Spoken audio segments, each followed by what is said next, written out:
자, 오늘 말씀은 스데반의 희생번트라는 제목으로 은혜를 나누도록 하겠습니다. 자, 예루살렘의 초대교회에서 안수를 받은 스데반 집사님은 유대인 회당에 들어가서 하나님의 말씀, 주의 복음을 증거하다가 돈으로 매수된 사람들에 의해서 산헤드린 공회재판에 넘겨지게 되었죠. 스데반 집사님의 죄목이 무엇이었길래 재판으로까지 이어지게 되었습니까? 그것은 바로 예루살렘 성전과 모세의 율법에 대해서 거스르는 말을 퍼뜨렸다는 이유로 재판을 받게 되었습니다. 이것이 바로 4차 산헤드린 공회 재판의 배경이 되는 것입니다. 여러분, 1차 산헤드린 공회 재판에서는 누가 재판을 받았다고 말씀드렸습니까? 예수님. 자, 우리 예수님께서 1차 산헤드린 공회 재판에서 재판 받으셨는데요. 처음에 예수님께서 재판을 받게 된 그 죄목이 무엇이었을까요? 예, 맞습니다. 처음에 예수님께서 받았던 죄목은 신성모독죄였어요. 그런데 만약 그 재판의 결과가 끝까지 신성모독죄로 결론이 내려졌다면 아마도 우리 예수님은 스데반처럼 투석형을 받으셨을 것입니다. 자, 그런데 우리 예수님의 경우에는 스데반과 다르게 재판이 진행되었습니다. 그러니까 대제사장 세력들이 생각할 때에 예수님을 잡아 죽이기는 민심이 두려웠기 때문에 예수님을 따르던 그 무리들을 살펴야 했어야 했다는 것이죠. 그들이 예수님을 잡아서 죽이게 될 경우 뭔가 촛불 집회를 일으키게 되지 않을까, 또는 반란을 일으키지 않을까, 이런 생각을 했기 때문에 공회에서는 최종 판결을 내리지 않았던 것입니다. 자, 그래서 웬만하면 예수님을 자기들 손으로 처형하고 싶지는 않았던 거예요. 자, 그래서 예수님을 로마 정부에 대한 반란죄, 정치범으로 몰아서 로마 재판부로 토스를 하게 된 것입니다. 물론 이러한 속내막에 대해서 로마의 빌라도 총독이 모를 리가 없었을 것입니다. 그래서 빌라도 총독도 예수님에 대한 판결을 자기가 내리고 싶지는 않았던 거예요. 하지만 이 대제사장 세력들의 이 교묘한 술책에 어쩔 수 없이 십자가형을 언도하게 됩니다. 그래서 우리 예수님께서는 돌에 맞아 죽지 않으시고 로마 총독의 판결 아래 십자가형을 받게 되었던 것이죠. 물론 대제사장 세력들은 예수님을 십자가형으로 여론을 몰아가기 위해서 많은 사람들을 돈으로 매수하고요. 특별히 또 빌라도 총독에게 또 큰 돈을 주었어야 했을 것입니다. 출혈이 크지 않았을까 싶어요. 자, 그런데 이번 4차 공회 재판에서 이 판결을 받게 될 이 스데반 집사님은요, 그다지 큰 문제가 없었습니다. 굳이 큰 돈을 써서 사람들을 매수하거나 로마 총독에게 뇌물을 써서 로마의 재판을 받게 할 필요가 없었다는 것입니다. 왜냐하면 산헤드린 공회 재판국에서 스데반의 죄목을 신성모독죄로 결론을 짓고 투석형으로 형을 집행해도 되었기 때문에 그렇습니다. 물론 재판 과정을 보면 공식적인 절차가 많이 생략되었어요. 바로 이 스데반의 최종 변론을 듣고 있던 공의원들이 스데반에게 갑작스럽게 달려들어서 스데반을 성 밖으로 끌고 와서 공개 처형을 하게 되는 것을 볼 수 있게 됩니다. 자, 도대체 산헤드린 공회원들은 왜 스데반의 설교를 듣다가 말고 사형을 집행하게 되었을까? 자, 오늘 본문 54절 말씀에 보면 이런 말씀이 있어요. 그들이 이 말을 듣고 마음에 찔려 그를 향하여 이를 갈았다. 자, 말씀을 듣고 나니까 마음이 어떻게 됐다고요? 마음이 찔렸다는 거예요. 그러니까 이것이 뭐 양심의 가책을 느꼈다, 그런 얘기는 아닙니다. 여기서 마음에 찔렸다고 말하는 것은 헬라어로 디아프리오라는 단어를 쓰고 있는데, 이 단어는요, 조각조각 톱질을 하다, 이런 뜻을 갖고 있습니다. 즉, 설교를 듣던 그들의 마음이 조각조각 톱질되었다, 이런 뜻이에요. 자, 그들은 스데반의 설교를 듣고 극한 분노가 일어나서 그들 마음이 뒤틀릴 대로 뒤틀렸다는 거예요. 뭔가 심사가 틀렸다는 것이죠. 얼마나 듣기가 거북했으면 이를 갈면서 분노했겠습니까? 자, 57절에 보면 그들이 이제 행동으로 반응하게 되는 것을 볼 수 있습니다. 자, 57절 같이 한번 읽어볼까요? 시작. 그들이 큰 소리를 지르며 귀를 막고 일제히 그에게 달려들어. 예. 더 이상 듣고 싶지 않다는 것이죠. 그래서 큰 소리를 지르면서 귀를 막게 됩니다. 자, 스데반은 하나님 말씀만 정확하게 전달했을 뿐인데 말씀을 듣던 공회원들이 그 말씀을 듣기를 싫어했다는 것입니다. 우리 지난주에도 살펴봤지만 스데반의 설교가 구약의 그 모든 흐름을 통으로 설교했던 내용이었잖아요. 아주 명설교였습니다. 자, 그런 설교를 듣고 공회원들이 왜 그렇게 싫어했을까? 여러분, 산헤드린 공회원들은 어떤 사람이었습니까? 그들은 하나님의 말씀을 연구하는 종교 전문가들이었어요. 누구보다도 하나님의 말씀을 잘 알았던 사람들입니다. 그리고 또한 율법에 근거해서 공정한 재판을 해야 하는 율법 전문가들이었습니다. 예. 자, 그런데 그들이 하나님의 말씀을 듣다가 화가 나서 이 재판을 엎어버린 거예요. 왜 그랬을까요? 하나님의 말씀을 잘 알고 있었던 그들인데 왜 하나님의 말씀을 듣고 왜 화가 났냐는 거예요. 왜 분노하게 됐냐는 것입니다. 왜 그랬을까요? 자, 그것은 바로 스데반이 그들의 마음 가운데 있는 치부를 말씀으로 정확하게 찔렀기 때문에 그런 일이 일어났었던 것입니다. 자, 그들이 생각하기에 어디서 배워먹지도 못한 놈이 감히 성경 말씀의 전문가들 앞에서 말씀으로 지적질을 하고 난리야, 이렇게 생각을 했던 거예요. 자, 그 말이 다 틀린 말이 아니었지만 자기들의 치부를 정확하게 찌르니까 그게 마음 가운데 분노심으로 일어나게 되었던 것입니다. 자, 그래서 그들은 일단 귀를 막고 큰 소리를 지르면서 스데반의 그 말을 막았던 것입니다. 우리 주변에서 보면요, 남의 말을 잘 안 들으려고 하는 분들이 계세요. 남의 말을 듣지 않고요, 오히려 그냥 내 말만 하려고 하시는 분들이 간혹 있습니다. 자, 그런 분들은 대부분 목소리가 커요. 그 목소리가 커가지고 남의 말은 자기의 큰 목소리로 덮어버리고, 예, 자기의 말과 자기의 주장만 늘어놓게 됩니다. 우리 통하는 교회 성도님들은 목소리가 별로 크신 분들이 없으세요. 한 분 빼고. 자, 그리고 또 우리가 누군가 말다툼할 때도요, 내가 상대방에게 왠지 질 것 같을 때가 있잖아요. 자, 그러면 어떻게 합니까? 됐어, 알았어, 그만해, 이러고 말을 막아버리잖아요. 더 갔다가는 더 이제 불리하게 될까봐 말을 막아버리죠. 됐어, 그만해, 알았어, 그만하라고. 그렇게 이야기를 종료하게 됩니다. 자, 네 말이 옳긴 하지만 어떤 뜻입니까? 더 이상 듣고 싶지 않아, 그런 얘기잖아요. 그만 좀 하지, 듣고 싶지 않아. 그렇습니다. 자, 그래서 보통 교회에서 잘못으로 인해서 말다툼을 하게 될 경우에는 누가 제일 불리할까요? 제가 제일 불리합니다. 교회에서는 목사가 제일 불리한 것 같아요. 하나님의 말씀을 가져다가 저에게 딱 디밀면 제가 아주 불리해집니다. 저도 사람인데 하나님 말씀에 늘 순종만 하고 살지 못할 때도 있을 거 아니에요. 자, 그럴 때 하나님 말씀 가지고 와서 저에게 지적질하게 되면, 목사님 말씀에 이렇게 기록되어 있는데, 그럴 분은 없을 것 같긴 하지만 혹시라도 그런 분이 계시면 제가 불리해집니다. 아, 맞아. 제가 제 사명이 뭐예요? 하나님 말씀을 가르치고 말씀대로 살게 하는 그런 직업을 갖고 있는 사람이잖아요. 근데 제 스스로가 말씀을 잘 지키지 못하고 있다면 충분히 지적을 받을 만 하잖아요. 그러니까 말씀으로 딱 디밀면 제가 할 말이 없어집니다. 바로 꼬랑지를 내리게 돼요. 그럼 제가 꼬랑지를 내리는 이유가 뭘까요? 그렇게 말하는 사람이 무서워서 내릴까요? 아니요. 사람은 무섭지 않습니다. 무서운 것은 하나님이죠. 하나님이 제일 무섭습니다.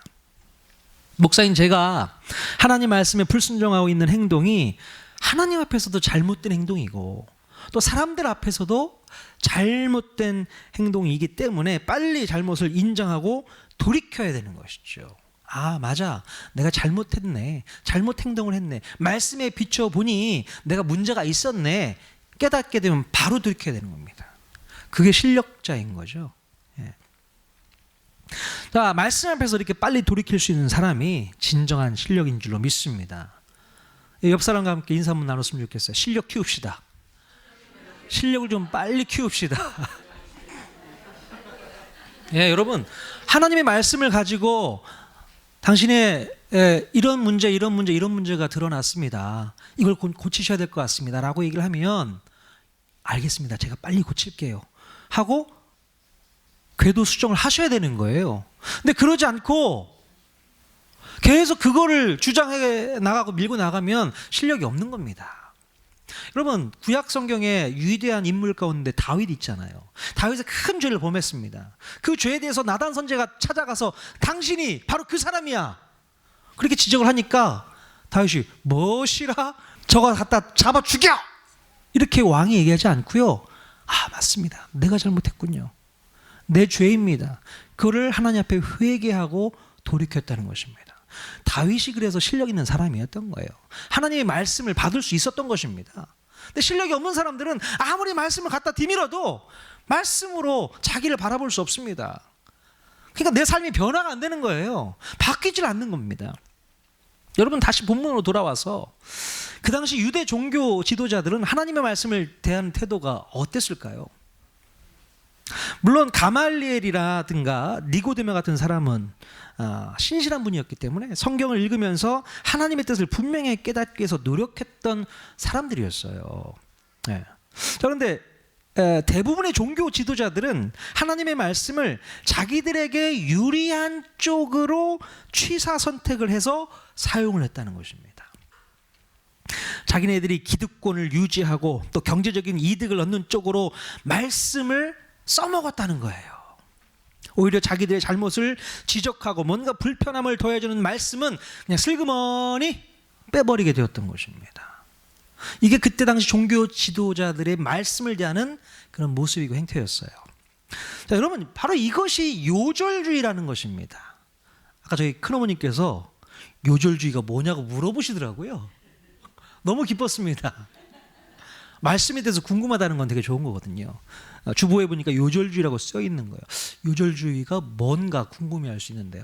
바로 이겁니다. 우리는 성경에 보면 밑줄 그어 놓은 부분이 있잖아요. 저도 밑줄 많이 그어놨습니다. 나에게 도전이 되고 나에게 힘이 되고 나에게 뭔가 소망이 되는 그런 말씀에는 밑줄을 막 그어놓죠. 근데 그것만 보는 거예요. 그게 바로 요절주의입니다. 물론 요절은 되게 중요한 거예요. 하지만 그것만 붙잡고 나가겠다고 하는 것은 바로 요절주의로 흘러가게 되는 것이죠. 바로 그때 당시 종교 지도자들이 요절주의에 빠져 있었습니다. 자기들에게 이익을 주고 혜택을 주고 자기들의 기득권을 잘 유지할 수 있도록 자기들의 체제를 잘 이끌어갈 수 있도록 해주는 말씀과 구절만 가지고 그들의 시스템을 이끌어갔단 말이에요. 그게 바로 요절주의라는 것입니다.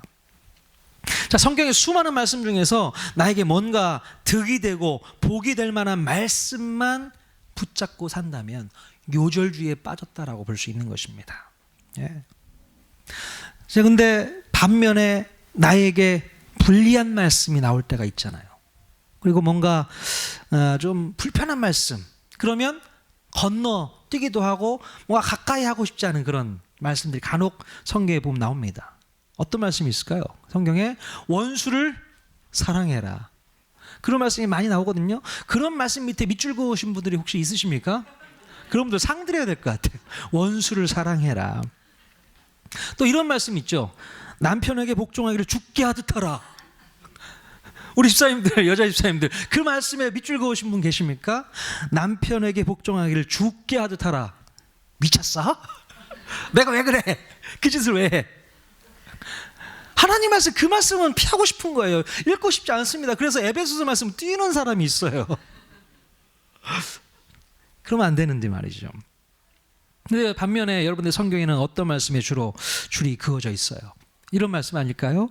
네가 하는 모든 일에 복을 주시리니 네가 꾸어줄지라도 꾸지 아니할 것이고 네가 머리가 되고 꼬리가 되지 아니할 것이며 네가 위에 있고 아래에 있지 아니할 것이다. 이런 말씀에 아멘 하시고 밑줄 딱 그으려고 하고 싶잖아요. 이렇게 얘기했더니 목사님 그 말씀 어디에 있어요? 또 밑줄 끄고 싶은 마음이 들죠. 힘이 되죠, 아무래도. 자, 여러분 성경을요 이렇게 취사 선택해서 요절만 가지고 있으면 이건 나쁜 버릇입니다. 나쁜 버릇이에요.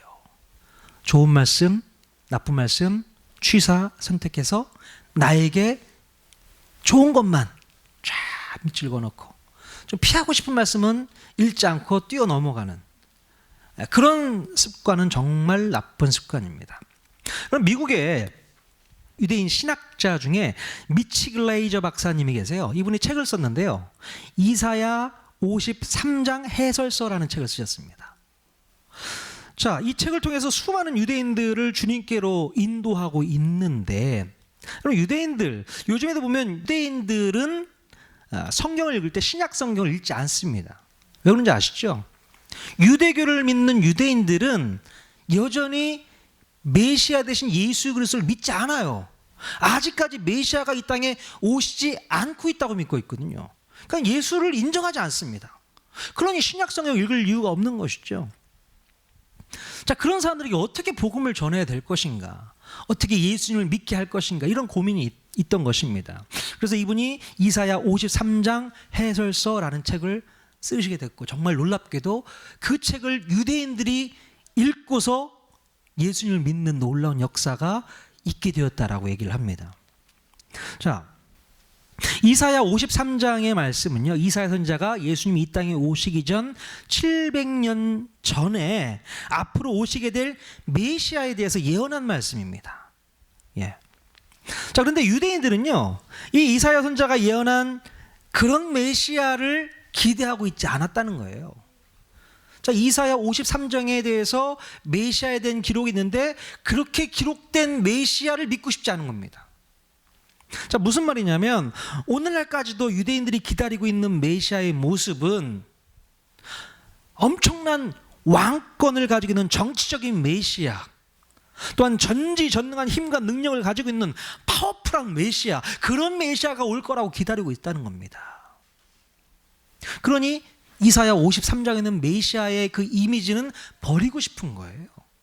자, 한번 우리가 읽어봤으면 좋겠어요. 이사야 53장 전체는 아니고요, 4절부터 7절까지 읽으시면서 메시아가 어떤 이미지인가 여러분 한번 같이 한번 보십시오. 같이 한번 읽겠습니다. 시작.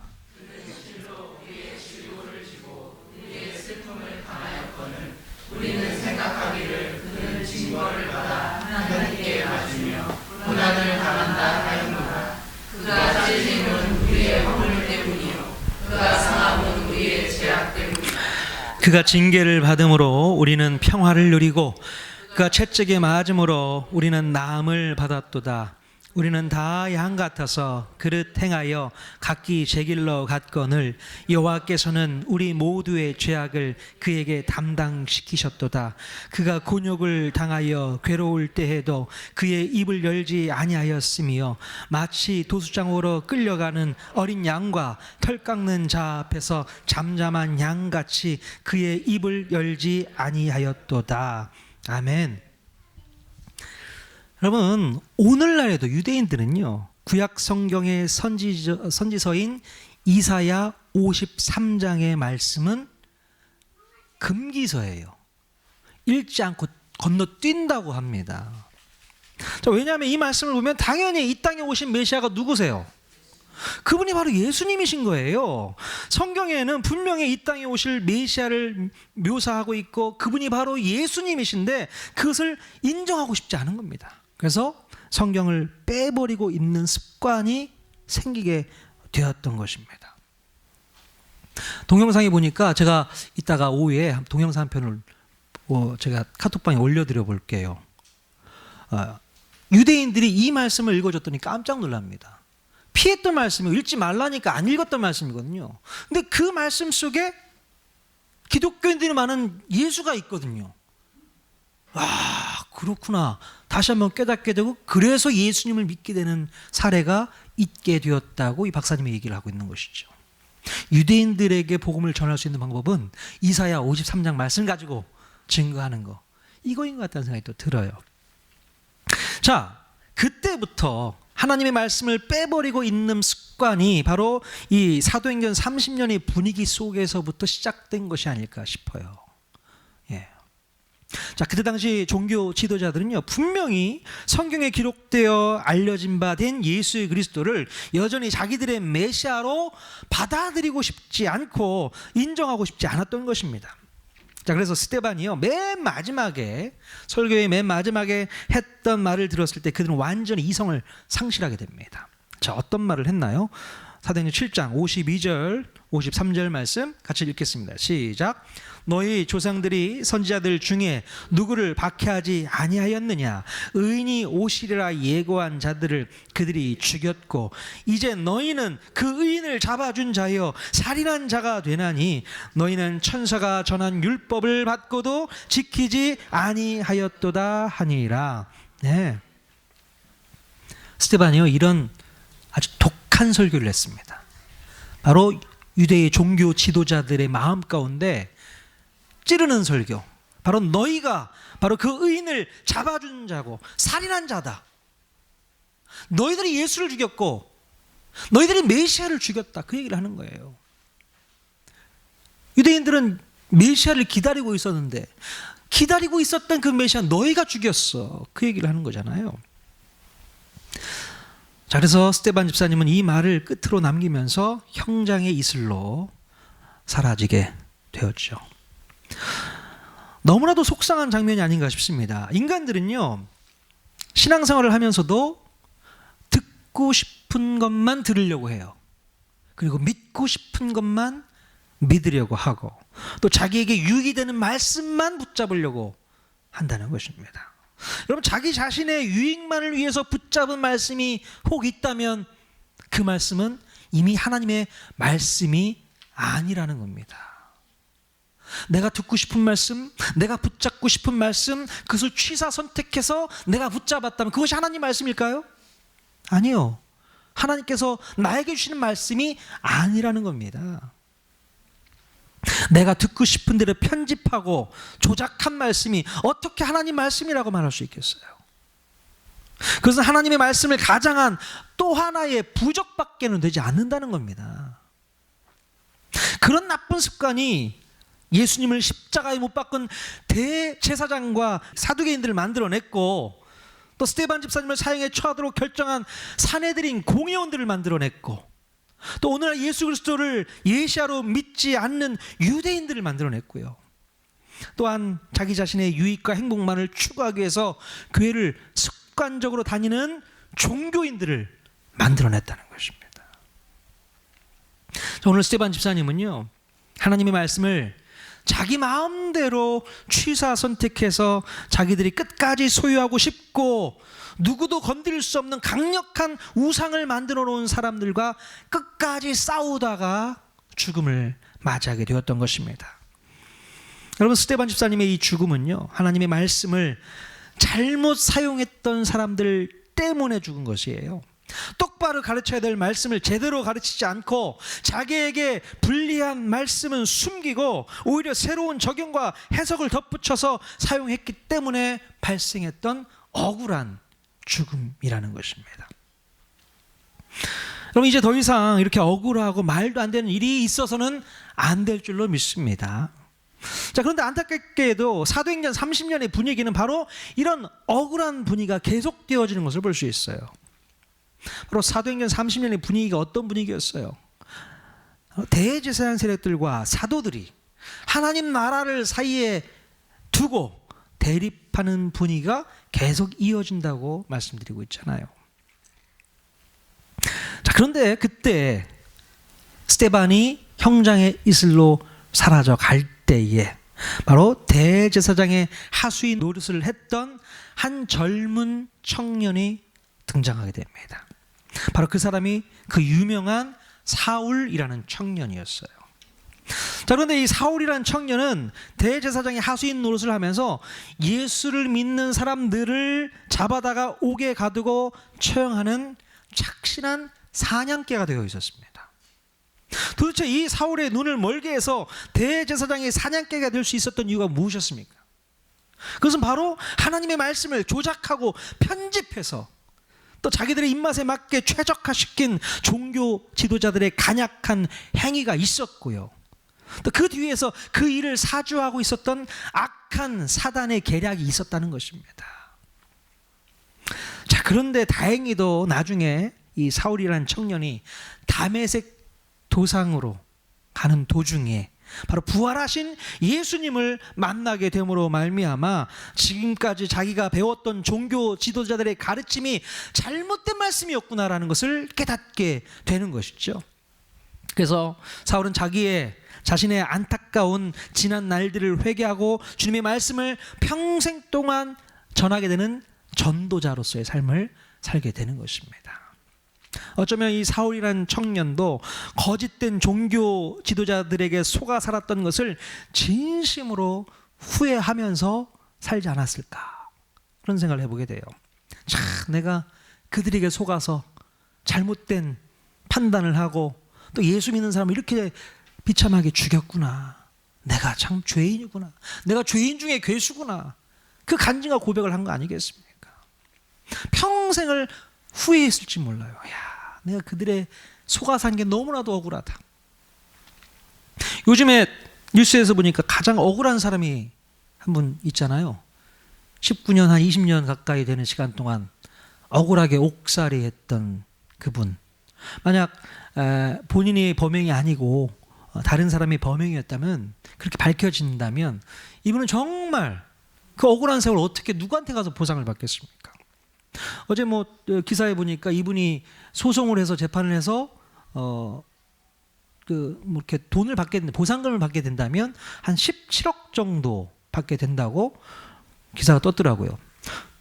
근데 그게 무슨 소용이겠어요? 돈이 무슨 소용이겠습니까?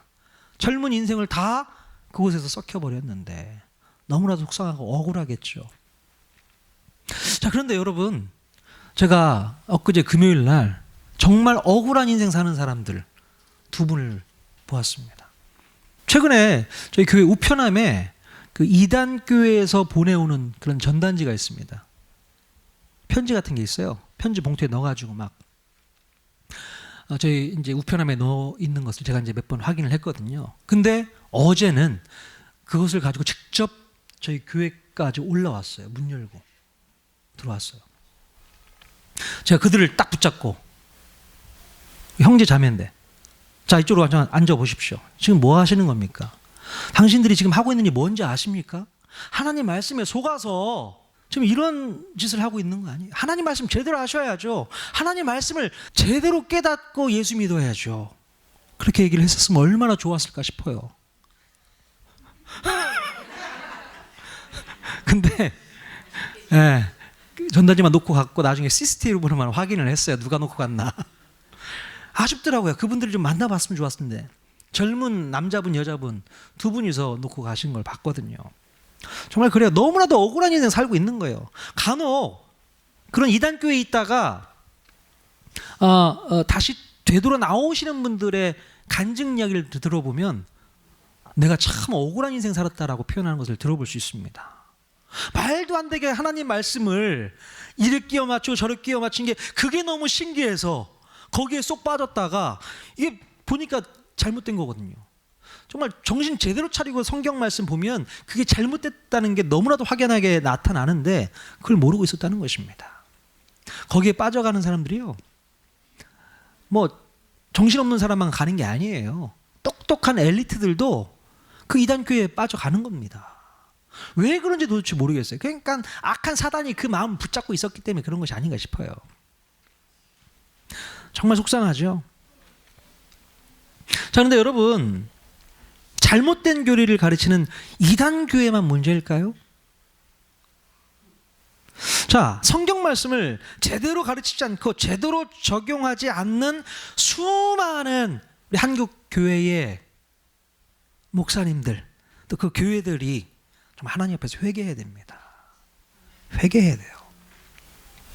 제가 그렇게 신학생들에게 하나님 말씀 많이 읽어야 돼, 잘 배워야 돼, 그렇게 강력하게 얘기할 수 있었던 이유가 제가 그렇게 못 배웠기 때문에 그렇습니다. 학교 다닐 때 정말 최고로 수준 높은 공부를 했다고 자부를 했지만 정작 성경에 대해서는 배우질 못한 거거든요. 그러니까 목회 현장에 나와 보니까 성경을 잘 모르고 시작한 거예요. 그런 성도들한테 예의가 아닌 거죠. 그런 일은 있어서는 안 되겠다. 신학교에 있을 때 더 열심히 성경 읽고 연구하고 공부해서 그러고 나와라. 그 얘기를 건넸어요. 성경 모르면 정말 양들을 하나님의 올바른 길로 인도하는 것이 아니라 잘못된 길로 인도할 확률이 높다는 겁니다. 이단 교회가 아니더라도 마찬가지예요. 수많은 교회들이 얼마나 많은 성도들을 힘들게 하고 어렵게 하고 그런지 몰라요. 여러분, 초대교회 성도로서 첫 순교를 맞이했던 이 스데반 집사님 한번 묵상해 보세요. 이분이 어떤 분이었나. 도대체 이런 분들은 하나님께서 일찍 데려가지 말았어야 되는 것이 아닌가 이런 생각 해보지 않으셨습니까? 아니, 왜 이런 분들을 빨리 데려가셨지?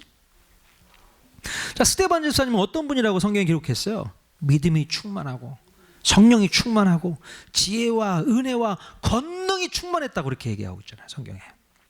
자, 그런데 이런 대단한 사람을 하나님께서는 왜 제일 먼저 죽게 하셨을까요? 제일 빨리 데려가셨잖아요, 이런 분들을. 왜 그랬을까? 자, 바로 이런 분이 제일 먼저 순교를 해야 할 정도로 그때 당시 종교 지도자들이 가지고 있었던 문제가 심각했다라는 것을 보여주는 것이 아닐까 싶습니다.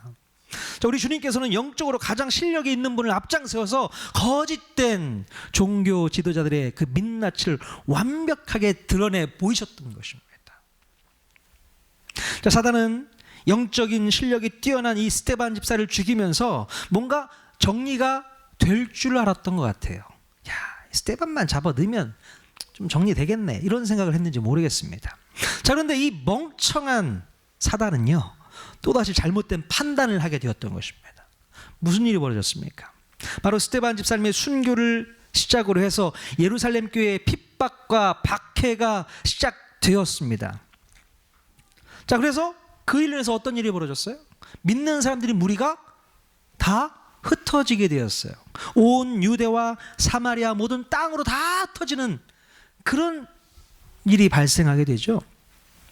이건요, 자연스럽게 예수 그리스도의 복음을 가지고 더 먼 곳으로 흩어놓는 효과를 가져올 수 있게 되었다는 것입니다.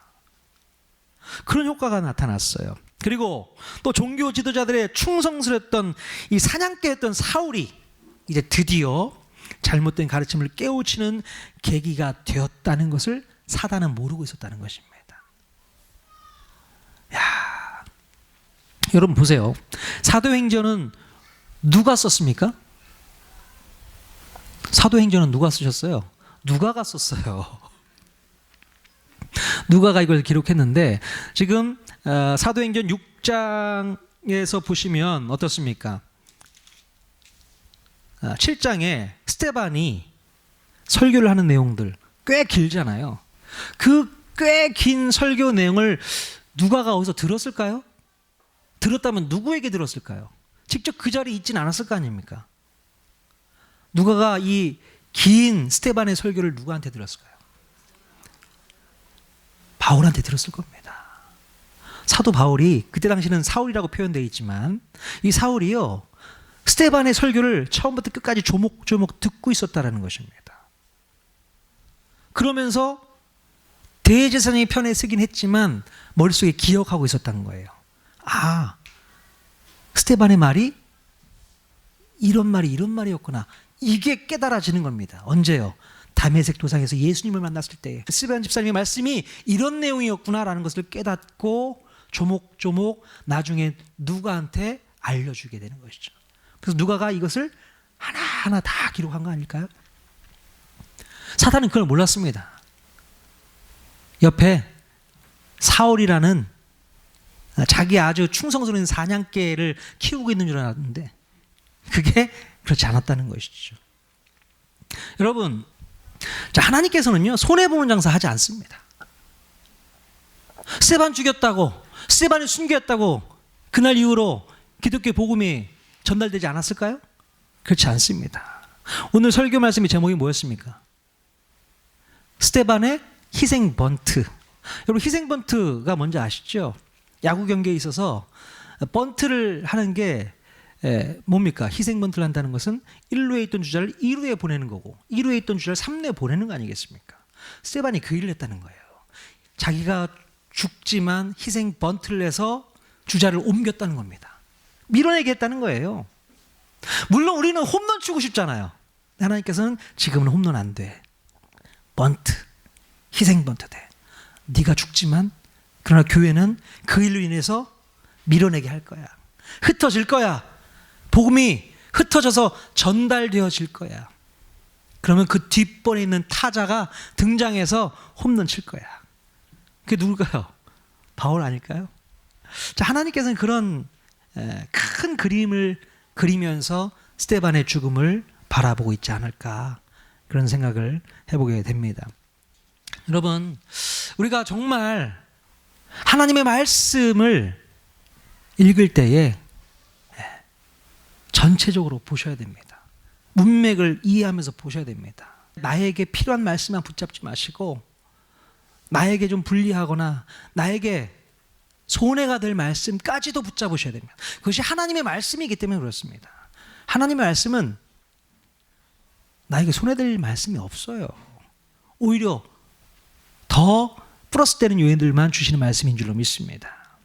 그거 생각하고 믿어야 되는데 왜 어리석은 사람들은 그것을 붙잡지 못하고 있냐는 말이죠.